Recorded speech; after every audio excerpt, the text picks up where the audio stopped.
I remembered the day I foolishly decided to use that old, unreliable elevator. No one was stupid enough to use that thing, at least not after the first week on campus.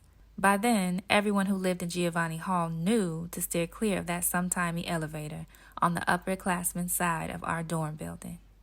But I had succumbed to hunger pains that were racking my belly. My dry throat longed to be quenched from hours in the sticky, humid southern heat, and I felt cloaked with exhaustion from what seemed like miles of walking and chanting. The collective voices of the people had risen and fallen like waves throughout the day, sometimes crashing with anger and sometimes retreating with exhaustion.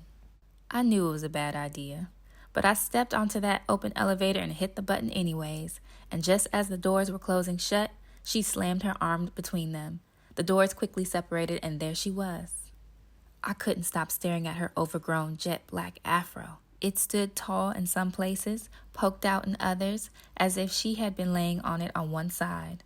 Messy, but somehow accentuating her muscular jawline and defining her oval-shaped face. Her white Chuck Taylors were gray from all that kicked-on dirt, while the tattered shoestrings were barely tied.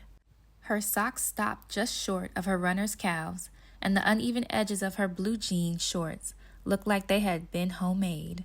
The cut-off sleeves of her white t-shirt completed her look. She smiled at me. I couldn't help but notice how her curly lashes accentuated the darkness of her round eyes, and they invited me in. "Yo, whoa, freshie, what you doing? You haven't learned about this thing yet?" She licked her full brown lips and flashed another pearly white smile at me. "Well, let me tell you, I know, I said, sighing, "but I'm willing to take my chances right now." "Well, your chances are pretty slim. Come on." She waved her hand and nodded her head to motion me off. "You're gonna get stuck, and I would hate to have you here all alone and scared."